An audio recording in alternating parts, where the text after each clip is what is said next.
Welcome, everyone. Ready to dive in again. Today we're going to focus on, well, a character you might not think much about at first, at least not compared to some of the bigger names in Noli Tangere. Oh, intriguing. Who are we thinking about? Pedro, Cisa's husband. We all know about Cisa, her tragic story. It really grabs you. But what about Pedro? What's his role in all this? Ah, Pedro. He's an interesting case, almost like a shadow figure in the novel. Exactly. He's there, but he's not really there. What do we even know about him? Well, Ray's always the master storyteller. He doesn't give us a ton to go on directly, but there are these little hints, like breadcrumbs leading us to a bigger picture. Like what kind of breadcrumbs are we talking? Okay, so we have Elias, right.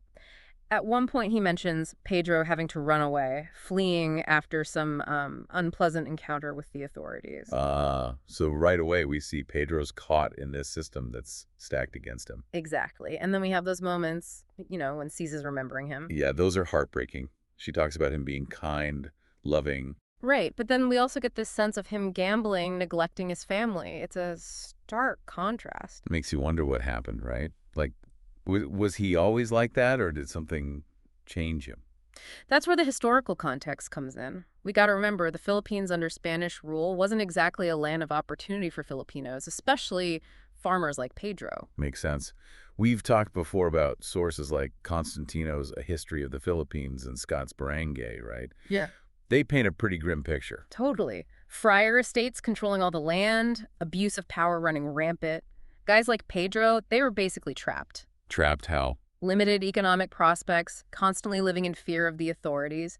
And remember that scene in Social Cancer where the lieutenant threatens Padre Damaso? Oh yeah, intense stuff. That kind of thing wasn't uncommon. Authority figures could just, well, do what they wanted, often with little consequence. So Pedro, just trying to make a living, provide for his family, he's caught in the middle of this. And that kind of pressure, that could really mess someone up. Absolutely. It's no wonder someone in Pedro's situation might turn to, I don't know, gambling as a way to cope. Desperate times, desperate measures, I guess. So we're seeing Pedro not just as this individual, but as representative of something bigger. Right. He becomes this symbol of the struggles of countless Filipinos under colonial rule. And even though he's not physically present for most of the novel, that absence actually speaks volumes, right? Exactly. It's like Razel's highlighting how the system silenced the voices of so many ordinary Filipinos. Like their suffering was just, I don't know, invisible to those in power. You got it.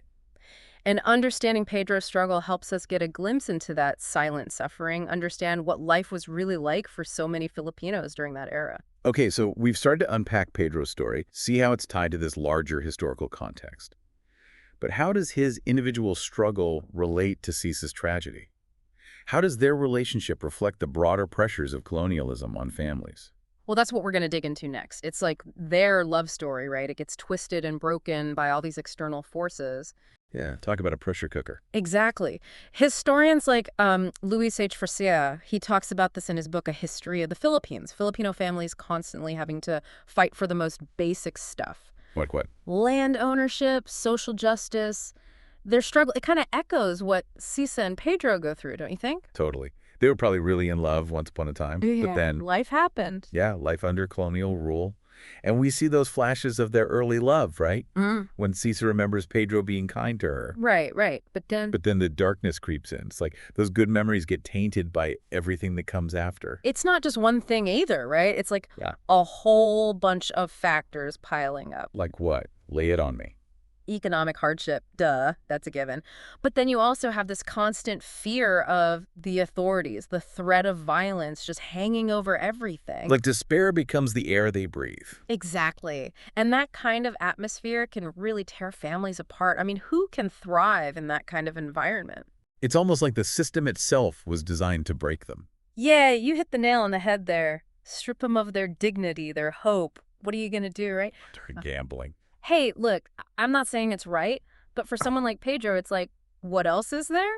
It's a way to maybe claw back some control, even if it's ultimately destructive. Ironic, isn't it? Trying to escape the pain, but just causing more of it. Absolutely. And that brings up a whole other question. Oh, what's that? Where do we place the blame, right? Is Pedro solely responsible for his actions? Or can we, I don't know, can we hold the system accountable too? Tough question. Yeah, like you can't expect a plant to flourish in toxic soil, can you? Nope. So Are we blaming Pedro or are we blaming the soil he was planted in? It's complicated. No easy answers there. But Rizal, he's definitely making us think about it, isn't he? Oh, absolutely. He's not giving us these black and white, good guy, bad guy situations. It's messy, just like real life. And by giving us these glimpses into Pedro's life, it's like he's challenging us to see the bigger picture. Totally. Look beyond the surface, right? Consider all those factors that contribute to, to human suffering. What causes it? What perpetuates it? It's not always so simple. Makes you realize there are so many layers to uncover, not just in Noli Me Tangere, but in life itself. And those layers, those hidden stories, they can be super revealing, help us understand ourselves, our history. It's what makes literature so powerful, right? Okay, so we've gone deep on the historical context, explored those psychological pressures on Pedro, and seen how his choices ripple out and affect his family.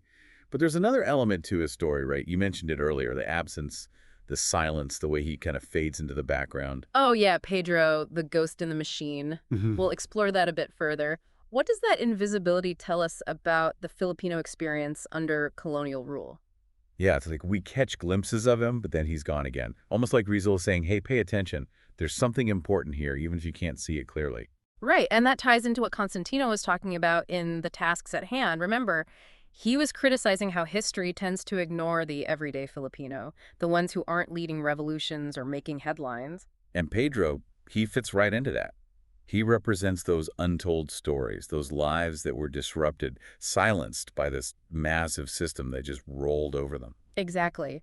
And by including Pedro, even in this kind of fragmented way, Rizal is saying, no, these stories matter. They might not be the ones that get written down in the official records, but they're crucial for understanding the real human cost of what was happening. Makes you wonder, what if we did hear Pedro's side of things? What if Rizal had given him a chapter, let him tell his own story? Oh, that would be fascinating. To get inside his head, hear his struggles in his own words, understand his motivations. I think it would add a whole new dimension to Sis's tragedy, too. We'd see her pain not just as a result of his actions, but as part of this larger system that was failing them both. Absolutely.